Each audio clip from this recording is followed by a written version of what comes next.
Hello and welcome to episode 65 of the Perth to Paisley Podcast, a podcast dedicated to Heart of Midlothian Football Club. The Jambos got back to winning ways in the Scottish Premiership, and joining me, Adam Kennedy, to discuss the Men in Maroons' 2-0 victory against St Mirren at Tynecastle is Mr. Daniel McIver.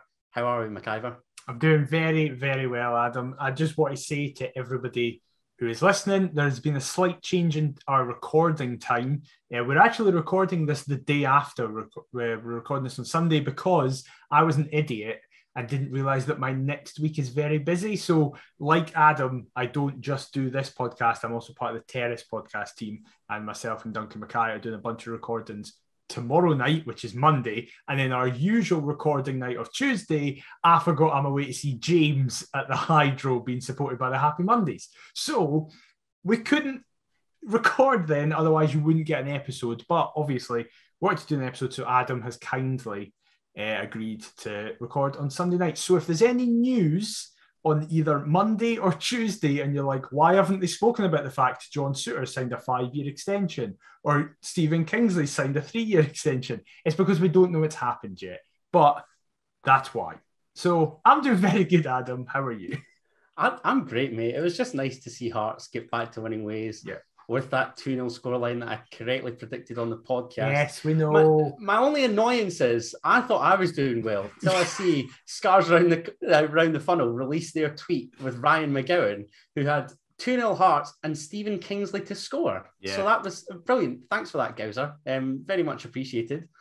I think the only kind of place for us to start is in relation to one of Gowser's former teammates, as it came out this week that David Templeton has retired from football at the age of 32. One of my favourite players growing up, a real Hearts hero of mine was Temps. And looking back, I was obviously gutted to see him sold to Rangers. I don't think we then realised just how big the transfer fee was at that point. I would actually go as far as to say that Hearts saw the best of David Templeton. I know that he's done well at Accies, and I'm not sure whether a coaching role's perhaps in store from there. Rangers, I can't really talk about because it's the lower leagues. I know that he was obviously one of their better players, but it's a bit of an anomaly, really. So, yeah, I just really gutted, actually, to see Temps retire. Gave us some great memories. Obviously, the goal at Anfield, that goal at Easter Road was my personal favourite David Templeton moment, but I'm sure you're equally as sad as I was, McIver, to see that news break this week. Definitely. We have a friend who we speak about sometimes, Andrew Petrie, who works with Hamilton, and he sent me a message about 2 hours beforehand going, pay attention to Twitter. And I was like, oh, and he was like, no, just pay attention to Twitter.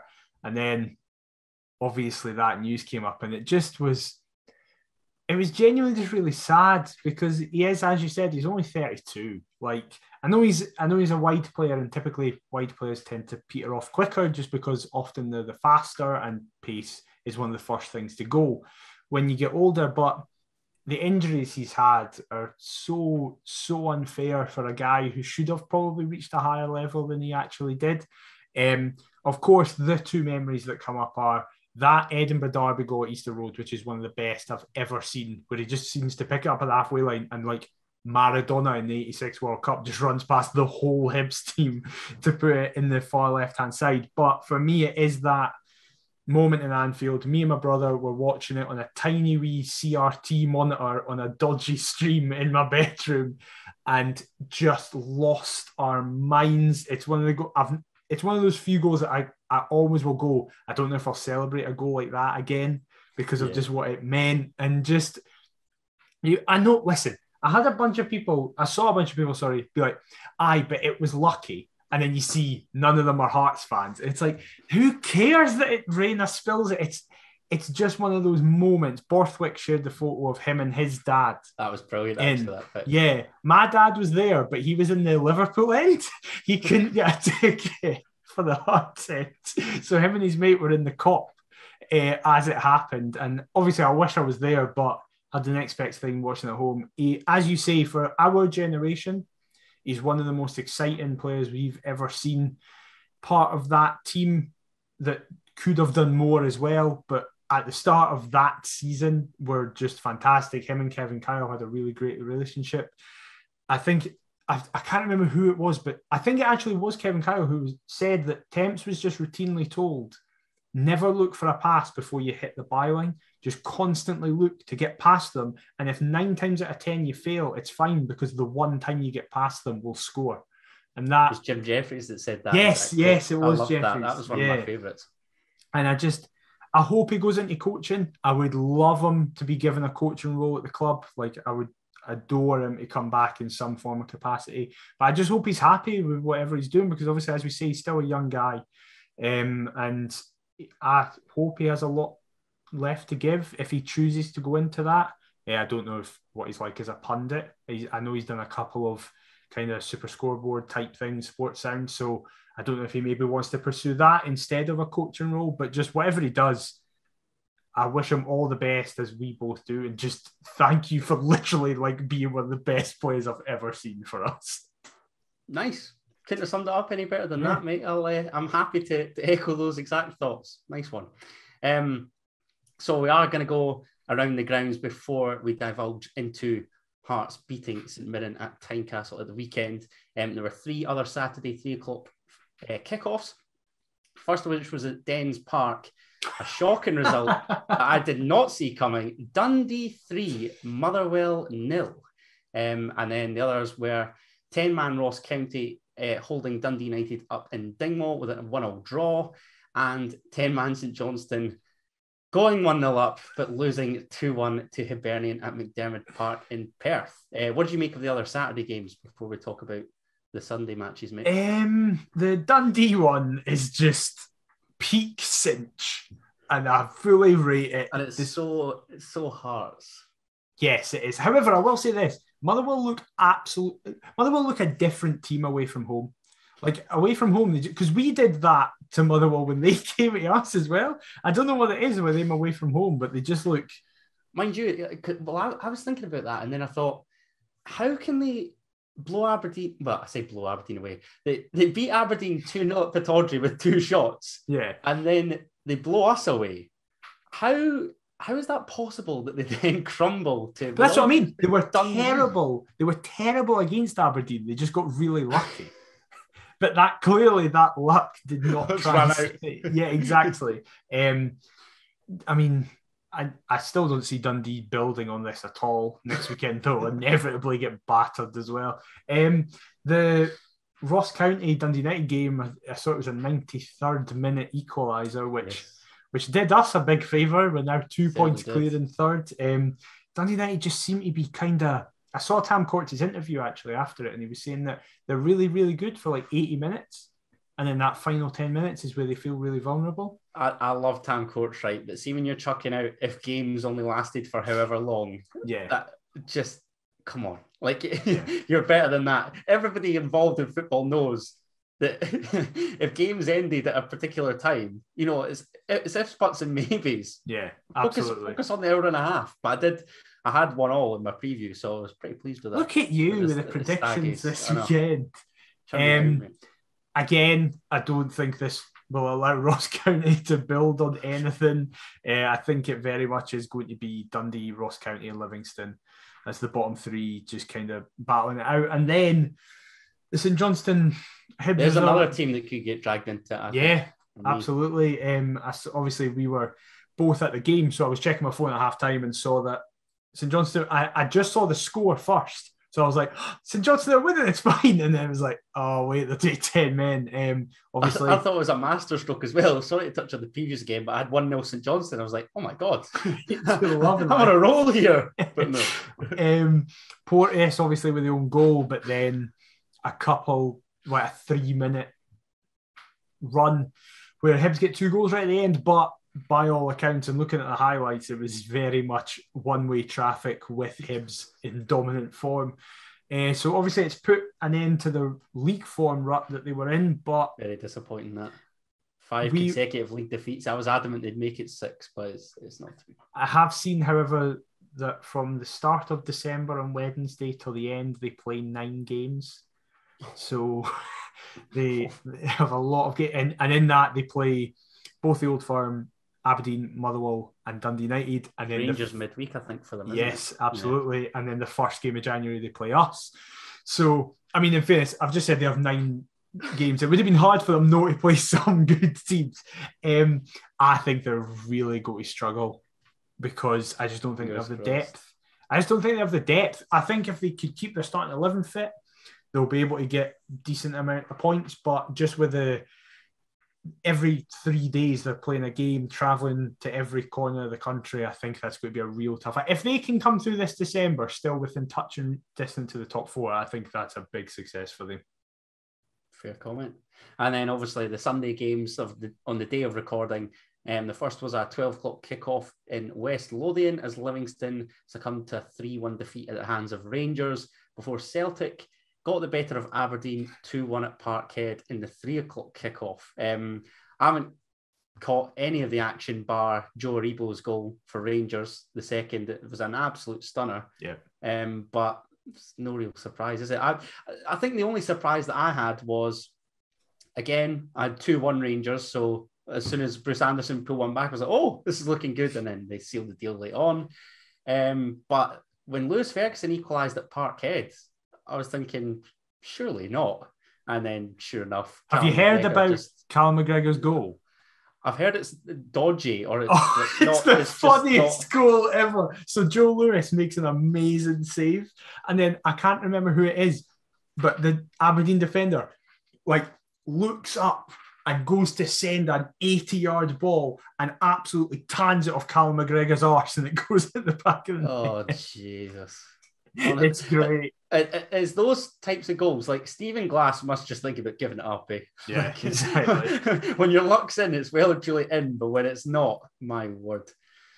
So, no, I think in terms of the Scottish Premiership weekend, I don't think there was a great deal of cinching, as has been now known, other than maybe Dundee. That was just a bizarre result, but it is what it is. Motherwell, let's just move on.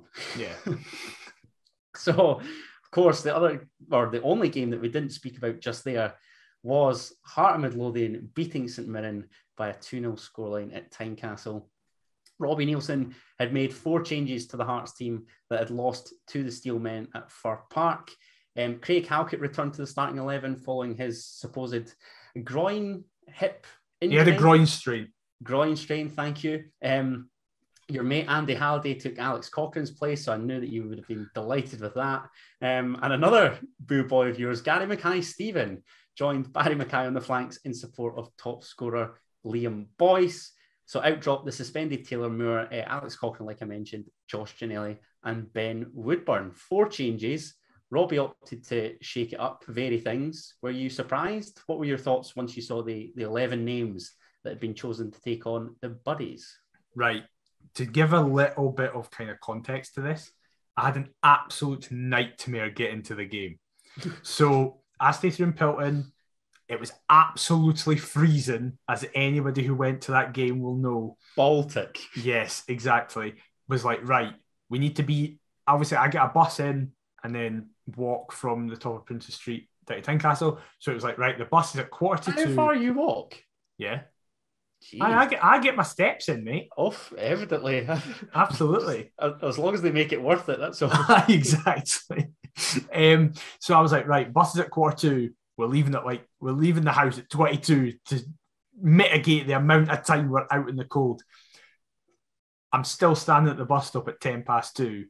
8 buses were meant to have come, and on the bus tracker it said they had, and we were just standing there like, what's going on? So at freezing, finally a bus arrives half an hour late. I'm like, right, we're going to be late. And then I see the team. So I'm already in a bad mood. And then I'm like, right, let's see this team. First of all, half the changes, delighted with. Delighted that Liam Boyce is back. When Liam Boyce is fit, Liam Boyce starts. Delighted that Craig Halkett was back, because I said against Motherwell, we really needed him, and we'll get into it. But it showed why we missed them against Motherwell. Then the other half was as if Robbie went, how can I wind Daniel up? I was thinking this was a massive middle finger to you. Yes. More than anybody else that I know, actually. I'll put GMS in, which just annoys him because he thinks he's rubbish. But not only will I put Andy Halliday in, I'll replace Andy Halliday with one of Daniel's favourite players in the form of Alex Cochrane, who I just think he was rested. I think that was it. I think we're playing 3 games in a week. We want Cochrane for Celtic. We'll rest him. And Livy. Yeah, I don't know if that was the reasoning. I fucking hope he's no hurt. But I'll be honest, I read that team and went, right, I don't think this is going to be a very successful afternoon for the most part.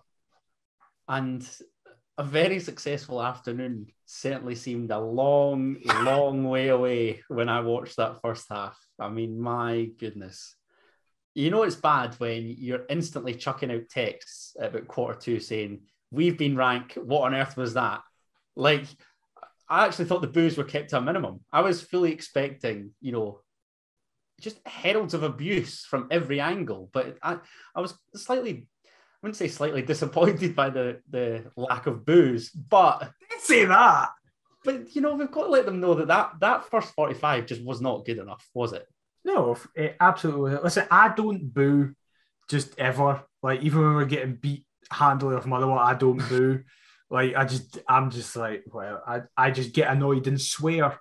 That's my way of dealing with it. I'll take it out on everybody but Hearts. Exactly.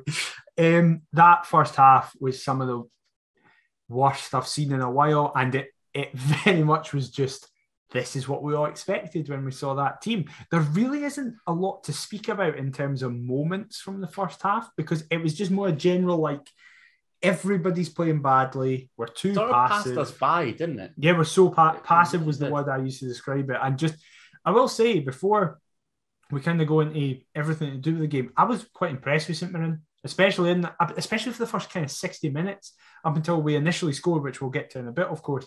I thought they did really well in controlling the game. They definitely had the better of it first half. 100%. They had absolutely the more clear-cut chances, and they just looked like a team who knew what they were doing. They had a game plan. They went out and executed it well.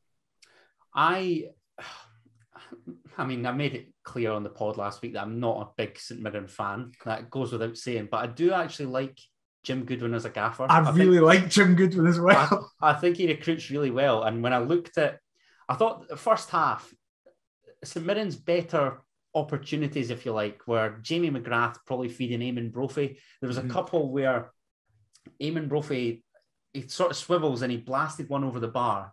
And then McGrath sends a lovely ball with the outside of his foot down the line. Brophy tries to catch Gordon out at his near post. But I think if anything was to come of St Mirren in that first 45, it would have been through those two. And Jamie McGrath's a player that we both highlighted last week. You know I'm a big fan of Eamon Brophy's. It was a wee bit nerve-wracking, actually, when they had a couple early opportunities. I don't know whether you felt the same.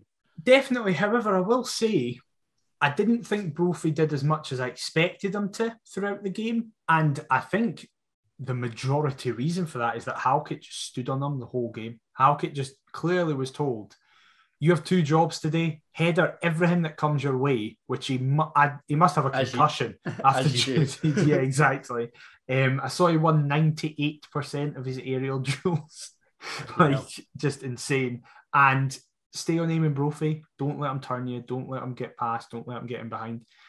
And I think he did really, really well. So much so that the only times I can remember him doing anything was those kind of snapshots that he had. I don't remember him having any full-on clear-cut chance that was as a mistake from us. Halkett kept him marshalled incredibly well. Same with Kingsley, who obviously we'll speak about later on. But I felt that from that first half, when the complaints was we were too passive, weren't doing great. Obviously, apart from Gordon being Gordon and just being amazing, I felt that from an outfield perspective, Halkett and Kingsley were probably our best 2 players, because they just, everything they did, they kept it simple, and they actually tried to make us move up the park. It was just everybody else couldn't get into that rhythm.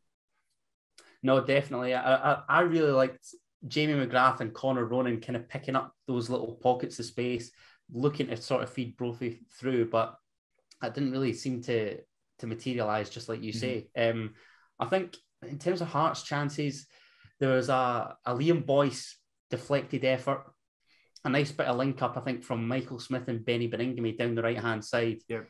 Benny sort of lobs it over to Michael Smith, who just fires one in rapidly, looks for Barry Mackay and Liam Boyce, who, I don't know, I felt as though they kind of got in the way of one another. Boyce they did. It has a wee 1-2 with Barry Mackay, and it deflects wide. And everybody knows that I'm a big fan of Barry Mackay's. I thought he was one of our better players. I was actually just about to say, I feel bad there for saying that the only two of the first half were Halkett and Kingsley. I felt everything positive was coming through Mackay. Yeah, definitely. I would agree with that. And just on this occasion, is perhaps that little bit too central. I jokingly said last week about Scott, aka Amoruso, lets it run. I agree with him in that I'd like to see Barry Mackay wider more frequently, but I actually think Barry Mackay's got a decent bit of end product when he glides inside. I think he can pick a pass probably better than most of our players. But my frustration there was there's no real need for him to be effectively on Liam Boyce's toes in that instance. Definitely. In that situation, you're like, what are you doing? And we'll inevitably get a situation that's very similar right at the end of the game as well. But I just feel like he's our most exciting player. Like every single time he gets it, I'm like, right, we can do something here. And I just never feel that way with any of the other wide players. I think that when either Gino Woodburn or GMS gets it, I'm like, right, something might come of this if we're smart. Whereas whenever Barry Mackay gets it, I'm like, if you run at somebody, we're going to get in here. And we've been missing that for ages. I think he's great. I honestly, I've backed Barry Mackay from day dot. I'm just desperate for him to score. He has to break his duck sooner rather than later. I'm not really bothered about him scoring, if I'm totally honest. I just feel like there's more to come from him, mate. I would love for it to be Thursday night at Parkhead. 100%. That would just be the ideal time. But I think it's a bit unfair on him that people are going, he's not contributing enough with goals and assists. Because the amount of times he could have had assists if people are just paying attention. 100%. Like, we're so wasteful. And our reluctance to shoot was what killed me in the first half. There's a couple chances where we receive it on the edge of the box. I'm thinking somebody's got to pull the trigger here. And you're GMS was a nightmare for that. He was it's one of them where bad. You're like, you're not fully on your feet, but you're sort of getting ready, like, come on. And then they just, I don't know. That was my key frustration, is that we'd get into good areas, but why are we so reluctant to pull the trigger sometimes? It's just so infuriating. Boyce had one right at the end of the half where if he just hits it first time, either Jack Annick has to make an incredible save at point blank range, the one or it goes on in. His left foot, and he sort of shifts back. Yeah, that was one I wanted to talk about, because he seems to want to shift it onto his stronger right foot, and I'm with you. That had to be a first time with his left peg, ideally across Annick, but he seemed reluctant to do so. It was so frustrating. Smith had done so well to like bomb for the outside and play a brilliant pass. And it is just, GMS was fucking atrocious that first half. I just thought he was anonymous. He did nothing. Any positive thing that we had going was down the right-hand side through, like you said, Michael Smith was roaming, Barry Mackay was drifting inside, trying to pick that pass. But again, it wasn't as though that was on a frequent basis. It just seemed very rare because, like you said, for the most part, the first half passed us by. There was one thing I was wanting to ask you, and it was kind of a potential penalty claim on, I think it was about the half hour, where Liam Boyce appeals for a high foot. I think it might have been Scott Tanzer before he was taken off. Yeah. Was there anything in that for you? Because that was right in front of me, given my change of seat. Yes, you were in the Gorgie stand, obviously, yeah. But I didn't think as though there was, or I didn't feel as though there was a great deal in it, if I'm totally honest. I think there is.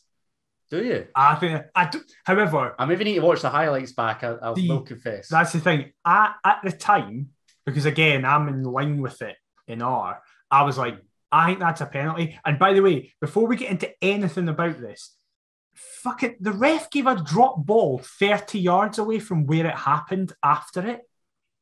Don't even. I'm going to praise the officials for one of our goals, but for the most part, my goodness, again.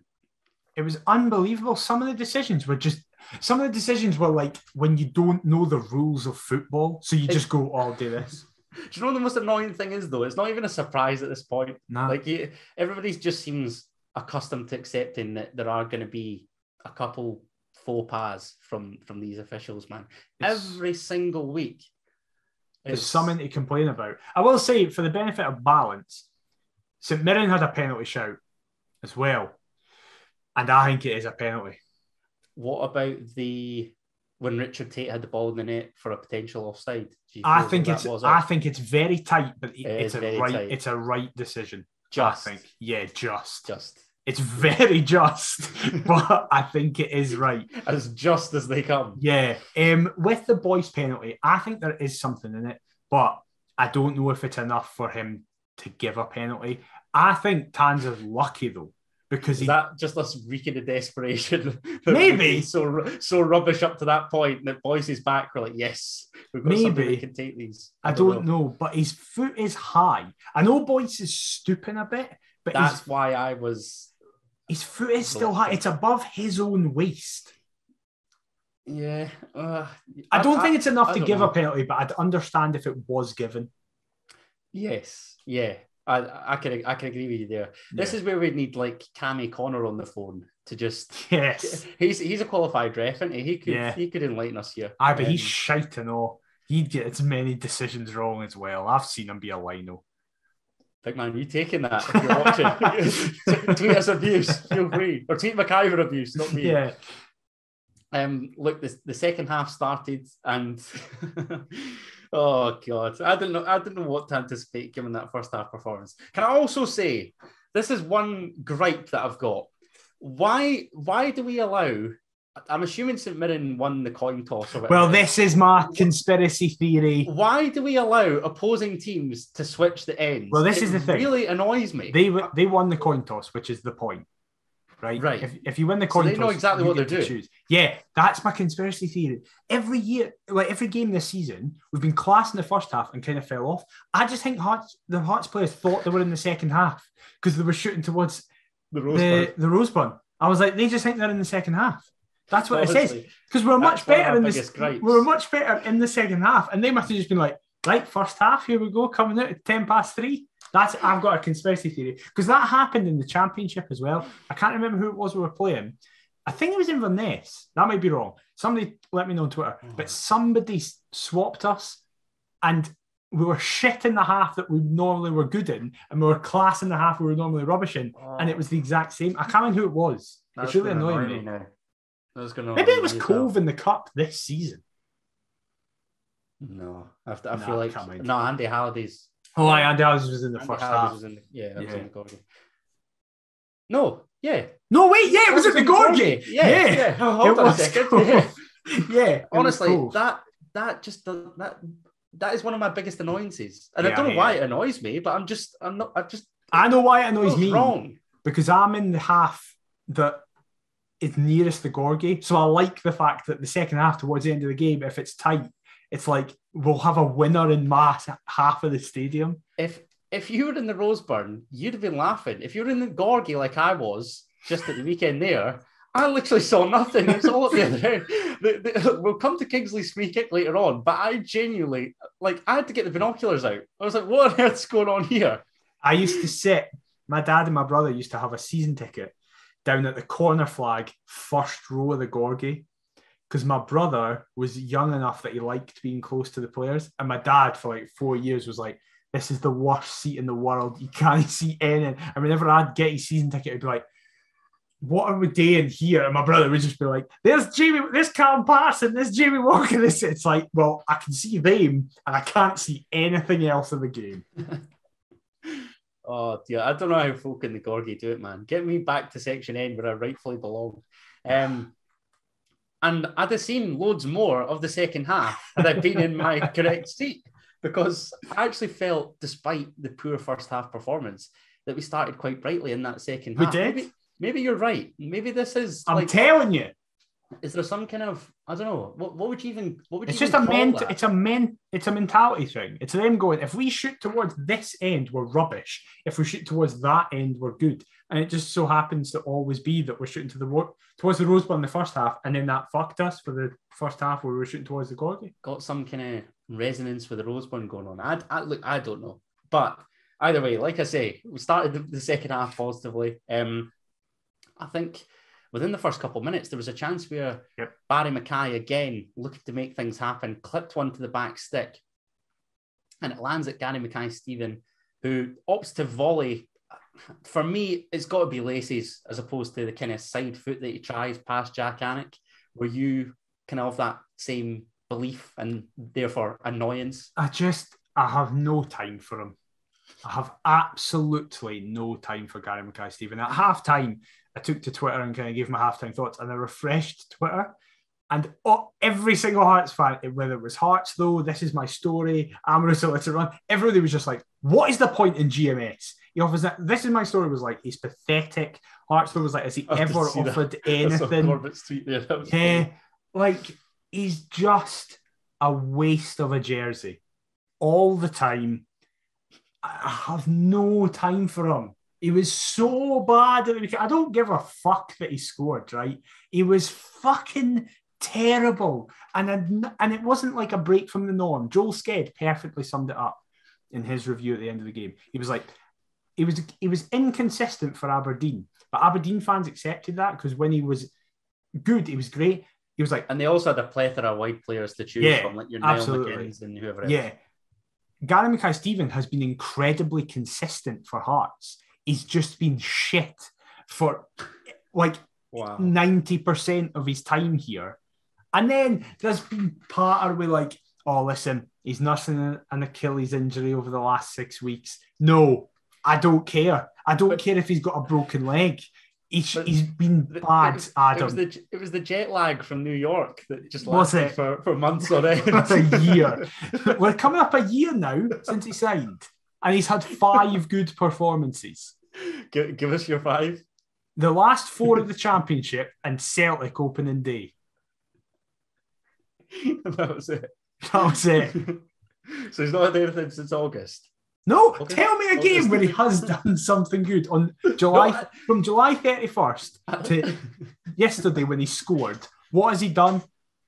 I'm just asking questions. Don't turn this on me. I am turning this on you because you're the man who wanted him, and you're the man who stuck by him, and you're the man who went to bat for him. So therefore, going back for this man who has been atrocious for 90% of the time he's been here. Can we not just talk about Barry Mackay? No, you don't get to do this. You don't get to focus on the one that you liked. You batted for that entire left-hand side yesterday, and they were rubbish. Hey, in fairness, I batted for Andy Halliday to get us out the Seaside League. We touched on that a couple pods ago. And GMS was better than the jobbers like Elliot Freer, Jermaine Castanier, Jordan Roberts, like all this dross. This is the thing, though. In all honesty, has he been better than AD White? That's a genuine question. He's absolutely been better than Castanier, Roberts, Freer, which I think I could be as good as those 3. But yeah, exactly. But in all seriousness, I would probably put him on the same level, if not worse, than AD White. Well, I feel like that's a clip for Twitter, and we'll gauge folks' thoughts because I don't think I could give you a definitive answer. I feel like White maybe just shades that. That's a statement and a half, isn't it? Yeah, when you actually break that down, yeah, that's not good. Oh, no, it's not. No, it really isn't good. I championed this signing. You're right. Yeah. I was desperate. Look, we talked about it with Josh Ginnelly. He was another that was just... He pissed me off when he came on yesterday. Much better than anything we had. Isn't this great? We're winning and still more. I love how we're now speaking about the second half and are getting more annoyed than we were speaking about the first. Despite us being miles better in the second half than in the first. Yeah. I think... Yeah. Look, I love how this is blowing your mind. Like you didn't think of that, and it's completely changed everything. I'm gone, team. I've actually gone. Right, back to the second half because where GMS is about to do something good. Well, no, I was going to touch on a couple of chances before that. Ones that I actually did get to see because there were St Mirren chances. Oh yeah, of course. Shooting at Craig Gordon. The first of which was a Jamie McGrath shot, which I was right behind and was adamant that it was goal bound, but for a stunning save from CG. Alan Power, I think, clips it over for Richard Tate initially, who kind of back heels it into McGrath's path. Stunning strike, good save. And then the resulting corner is a stramash of just nonsense. Kyle McAllister sends a shot, which Gordon then tips over, and the crowd are becoming restless at this point. Despite, like we said, I actually thought the second half we started quite well, but it was just annoying because we started well, but we still hadn't conjured anything up. Like, we were genuinely not in that game for an hour. Yeah. And a little bit more. The one that you just spoke about where he tipped it over, from that ensuing corner, that's when it got really bad, because there was that goalmouth scramble where Boyce clears it off the line, just kind of hits it away, and then Gordon, I think Charles Dunn is there. He's lurking, because again, this was right in front of me, mate, and I'm not going to lie, like it was one of those, it was like pinball, like my eyes did not know where to turn. Yeah. It was chaos. And just before, if you watch the highlights back, it's unbelievable. They have a slow down version of it. Charles Dunn is winding his foot back to hit it.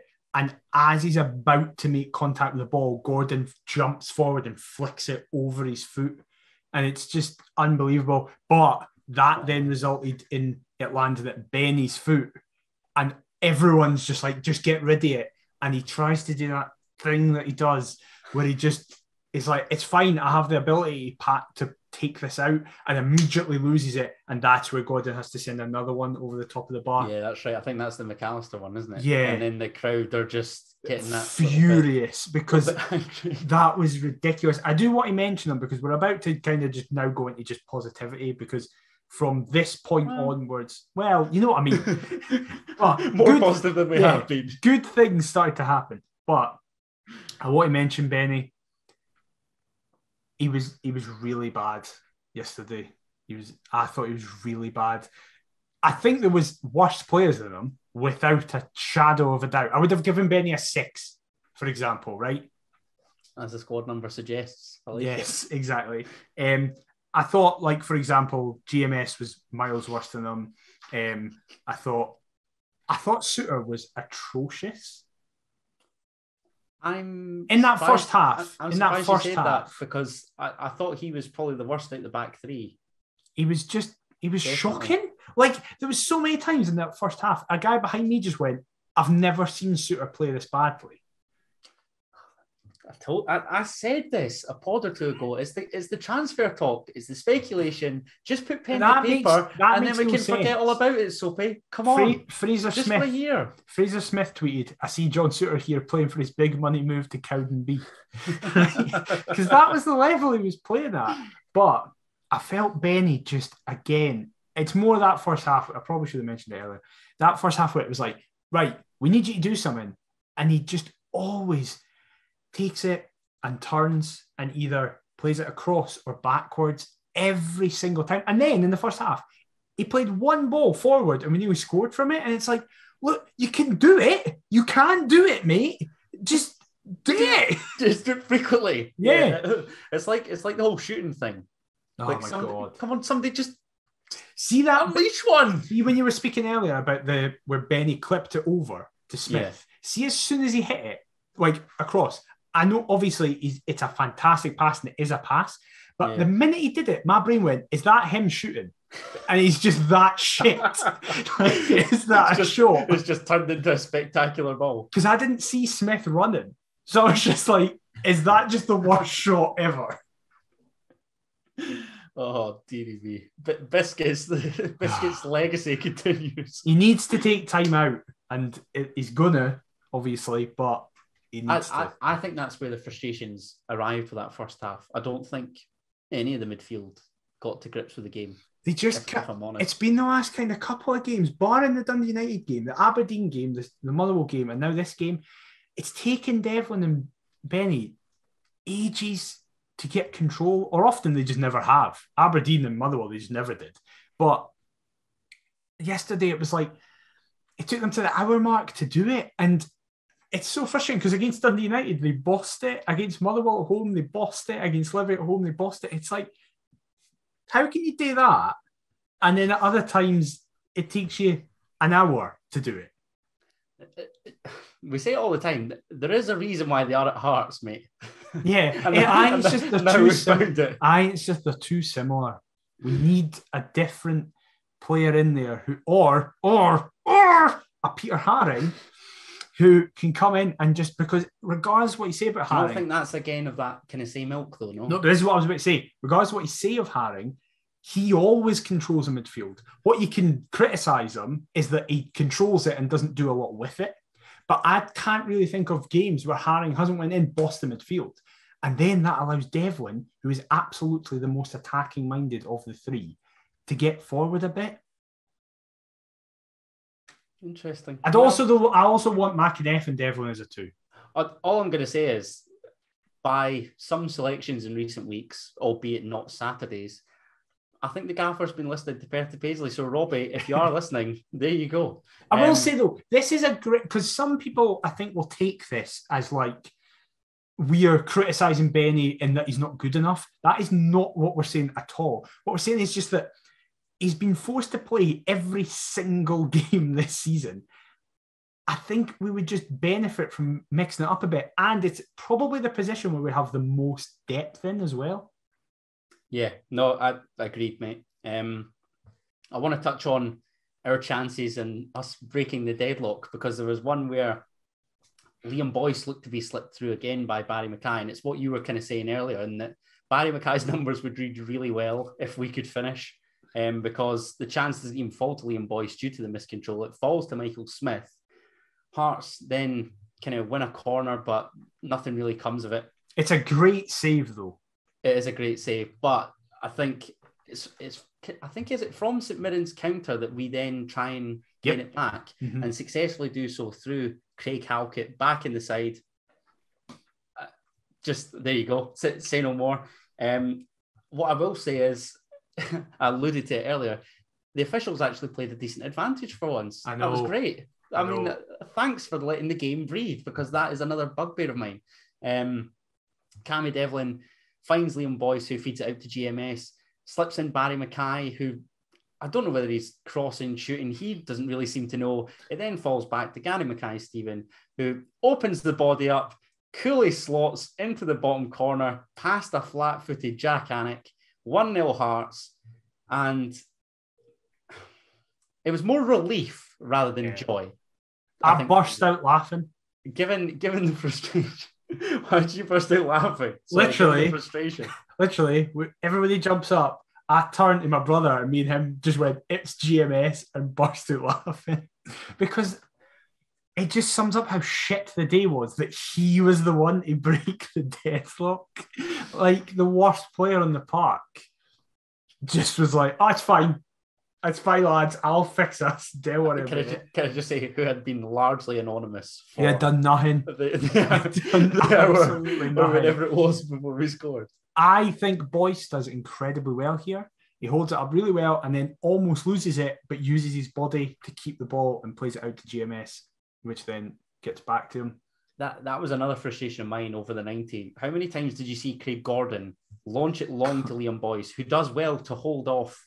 And there's no one there. A variety of defenders, but nobody is playing a supporting role. Yeah. Like, if Barry Mackay and Gary Mackay-Steven are operating centrally, then surely they pick up the seconds from Boyce holding on to the ball. Yeah. But it didn't transpire that way. The same as Benny Beringame and Cammy Devlin could break forward to receive possession from Boyce. And again, that didn't really happen. Liam Boyce must have been the most fouled or the most tackled player on that park Saturday afternoon. I would genuinely not be surprised if that was the case, because how many times would we launch it long? He'd do really well to hold it, but nobody's there. Yeah. And my frustration beforehand has been how isolated he is. Again, like, offer him some support and see where we go from there. It was another day of just proving why, when Liam Boyce is fit, Liam Boyce starts. His performance was just missing a goal. There was these four guys behind us, And I heard them say at the start they were English guys, and they said that they'd come up because one of their mates is a Scottish Hearts fan and they'd never seen Hearts. They were fucking infuriating all game because they just kept... They were delighted getting their money's worth. Exactly. They just kept criticising Boyce and Mackay the whole game. Interesting. And it's like, of all people to be criticising from this performance. Yeah, they're the two that I'd least likely criticise. Yeah, so the criticism of Boyce was that he wasn't holding up well enough. And the criticism of Mackay is that he wasn't feeding balls to feet. Are these guys on crack? I was just like, what's going on? Is this what the English Premiership has done to people? Like, this is what they think is the quality. Brainwashed. Yeah. Boyce was just so good. The only thing he was missing was a goal. And he missed that chance at the end of the first half and should score from it. He should just hit it. And it's annoying. It's annoying that he doesn't. But his overall play was so good and he was so influential with that first goal. Definitely. And listen, he could have had Hearts 2 to the good before they would go 2 to the good, because there's one where he tries to beat Jack Anick at his near post. I think that's the one where Cammy Devlin then receives his booking because he slides in on Jack Anick. He was lucky to stay on the park, by the way, because he dived. The rascal that he is. So he dived right in front of the ref when he was booked. Oh, God. I love him. He's just a shit house, isn't he? Can I just say, the only tweet that Cammy Devlin liked this weekend about the game was mine again. Oh, here we go. I mean, Listen, if you picked up the programme as well, McIver's, Oh, yeah, we haven't mentioned that. McIver's love affair for Cammy Devlin. You've given has tailed off. You've given him a monarchy title, mate. I just like Cammy Devlin. I just like the alliteration, and I will look like a right numpty if we don't sell him for £10 million, because I said it. It's in print.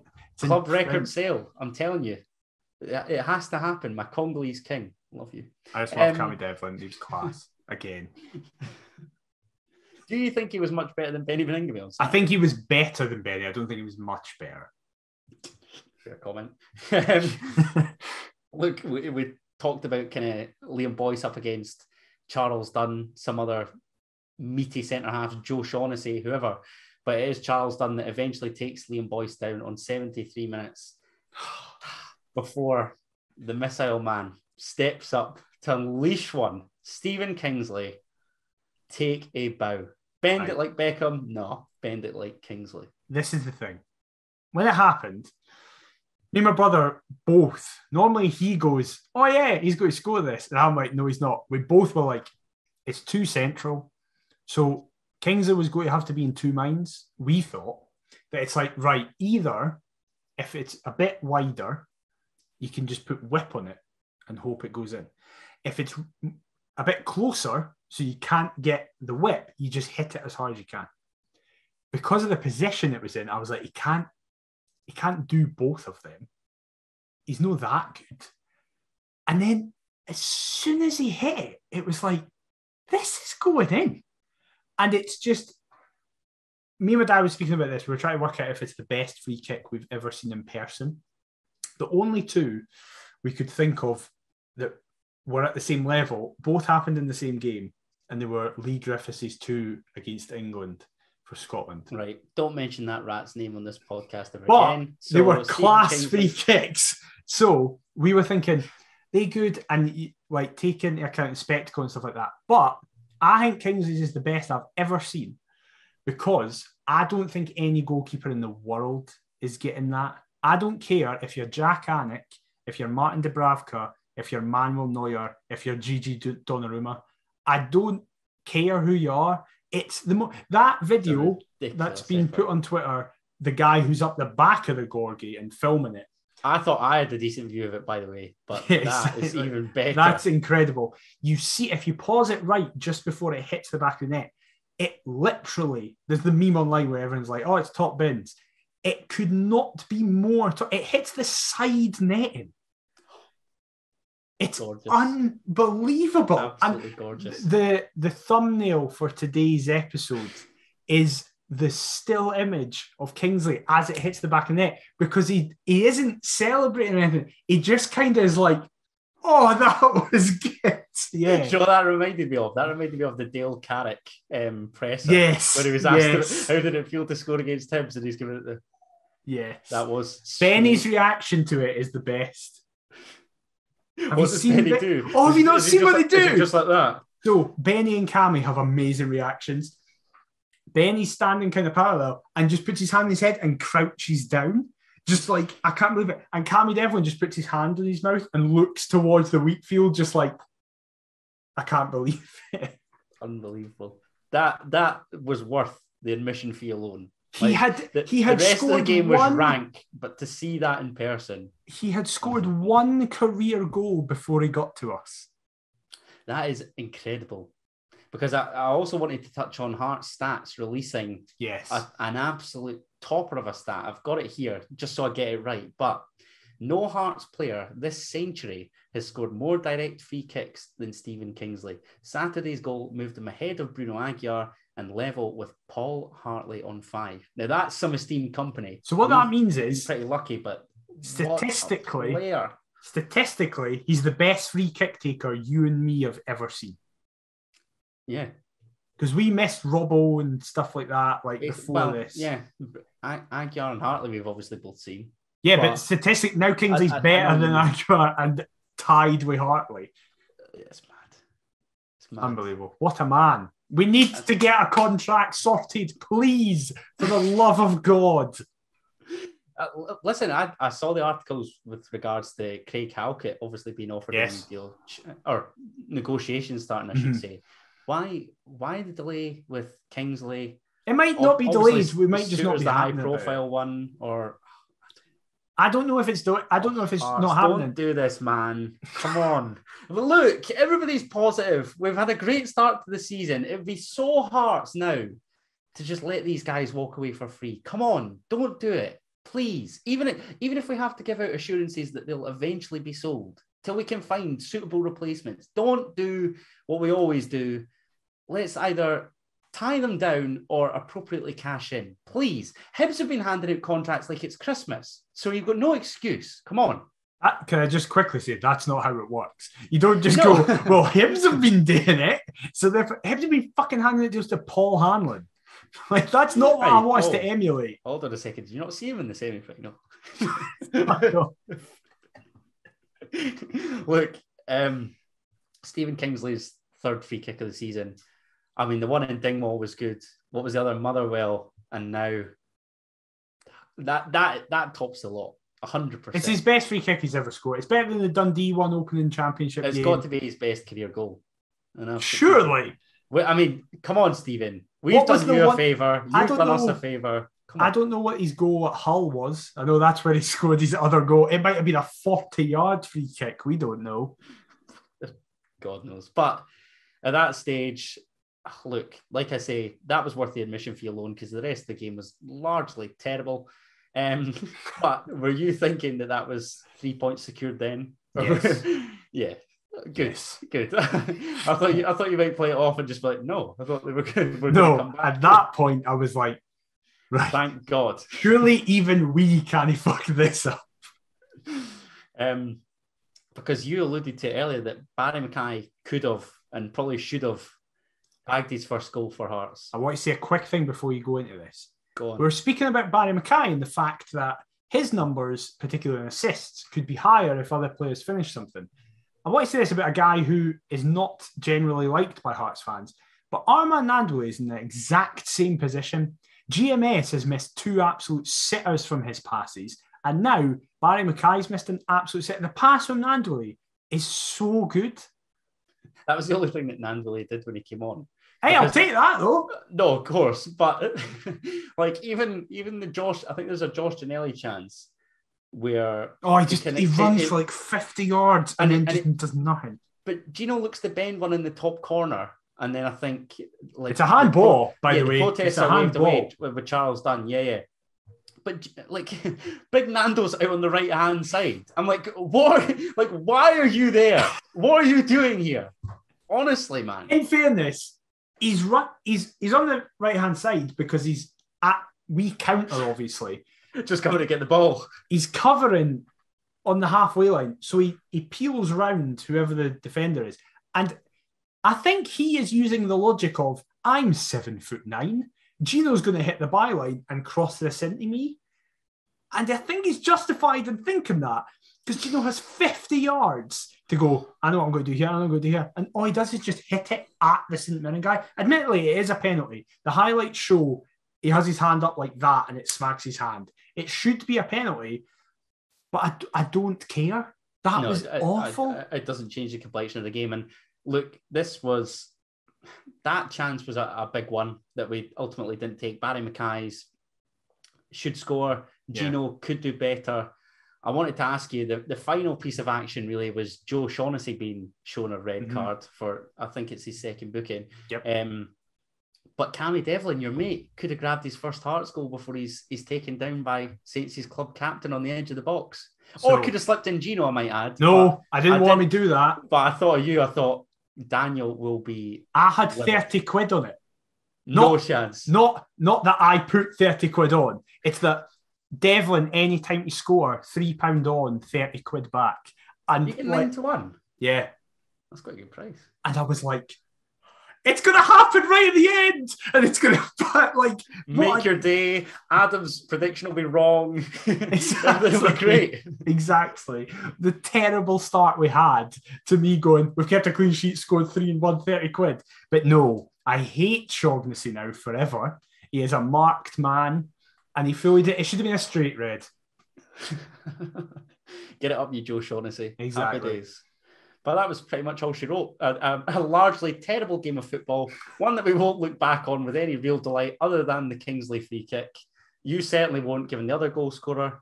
But it was nice to get back to winning ways because it's one win in the 6 beforehand in the league, I was very concerned with. Very pleased. Well done, Hearts. Thanks. You made the journey worthwhile. Also a positive that we actually won when playing badly. How often do we play badly and either get a draw or a loss? Brilliant. That's the sign of good teams. When even not at your best, you pick up the 3 points. Now a couple of points clear in third as well. Well, this is what I was going to touch on because if we're not at our best... No, let's not focus on that. Let's focus on the happiness times of being 2 points clear in third. Everything's great. We're not playing anybody midweek. It's fine. Temporarily. Or at the weekend. Temporarily, maybe. But hey, let's make the most of it while we still can. So see you later, guys. Thank you for listening to this episode. It's been great. It was the same like how we dragged the arse end out of being the only unbeaten team in the league. And now here we are. St Mirren have drawn more than us. I couldn't believe that. We are the second most amount of draws. I think when I was doing the Who Scored preview, I noticed that both Hearts and St Mirren had won 1 in 6. I think St Mirren had drawn 3 of their 6. So they've probably now overtaken us as a result. Yeah. But obviously that's done. 2 happy hunting grounds to come this week. Hooray! As first of all, on Thursday night, again, why Thursday night? We head to Parkhead to take on Celtic. What's your thoughts with this one, mate? Well, if you're watching the YouTube video, you can tell by my face what my thoughts are. I just think we're going to get absolutely scudded. Yes. Do you know what? No, I'm not going to say that.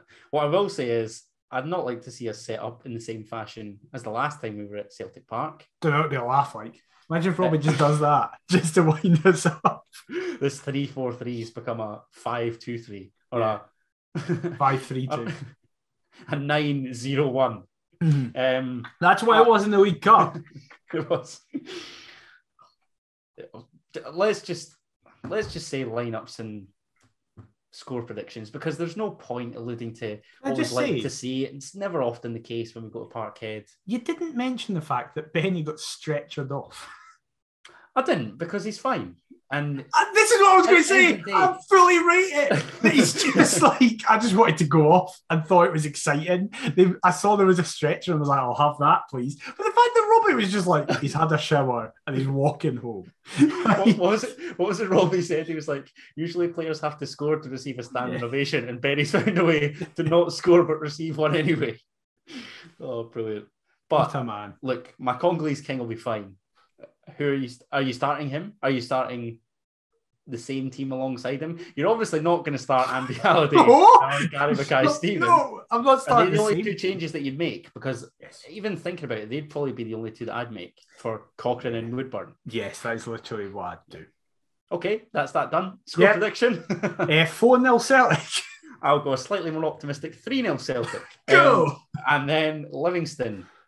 Right, I think we'll be absolutely battered then. Do you? Yeah. I'm still not going. No, that doesn't. My dad and brother are. I got the option to it and said no. No, the Tony Macaroni. I just no. No.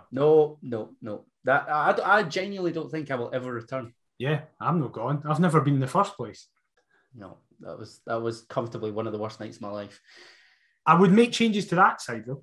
Would you? Who'd you bring back in? I would drop Benny and bring on McInnes. Okay. That's it. And then obviously Woodburn and Cochrane. I'm not just keeping GMS. No, I had suspected from the Thursday side, if you like. Yeah. So what prediction in that? 3-1 us. Wow. I'm going for it, mate. Because I will say this, right? It's made me very rapidly realise I have no real bad experiences with Livy in terms of being there. So, because I've only ever seen us beat Livy, I think. I don't think I've ever been in attendance for a game where we haven't beat Livingston. I know you have, and you were at the most infamous one. Oh, never again. I turned that off at 3. I didn't watch the rest of it. My first Hearts game was against Livingston. Was it? December 2002, when we won 2-1. Andy Kirk brace. Oh my god! So this goes deep. That's what I was going to come on to. It used to bring such happy, fond memories. You know, my love affair with this football club kicked off against Livingston. I prefer their old badge as well. Just a truly. That's what I'm saying. I prefer their old badge for when we were young and we were just battering them every single time we'd play them. I think, obviously, I've had my week at home and I'm back down the road now, but I was sort of clearing stuff out my room. And Dad has kept like old Hearts mementos, and I think he's got on my third ever Hearts ticket, which was a game against Dunfermline. I had such a bizarre start to my Hearts supporting career. I didn't have any big teams. I think the derby was like my fourth game. It went Livingston, Braga, Dunfermline, and then Hibs. I think Dad scribbled on the back of the ticket. If that isn't just the most bizarre quartet of first fixtures that you've ever heard, then I don't know what is. I saw Berwick Rangers in my first game. And my first goal I ever saw at Hearts game was an own goal. Brilliant. That's going to be... I know that scars around the funnel, like the whole homework thing. If you can find your first 4 fixtures, Graham, you'll be watching. I was just about to say, he'll know my first 4. Come on. We need to know. That would be brilliant for next week. That would be class. Because we're going to distract from 2 probably terrible performances. I'll say that we will... Will I say? Do you know what? I'll say that we'll draw with Livingston for who scored, just like I did at the weekend, if you know what I mean. Yeah. I was also going to touch on one final thing, because next week we will be back having discovered our opponents in the Scottish Cup. Yes. The third round, I had thought about kind of a young gun segment, because I noticed that Ewan Henderson bagged a hat-trick against Bonnyrigg for Alloa. Did he? Scott McGill scored for Airdrie. And yes, he did. I saw that. So, but then I was like, well, I don't think any other youngsters no one else are still contracted to the club did anything. So it was a waste of time. Don't want to play Alloa. Don't really want to play Airdrie either.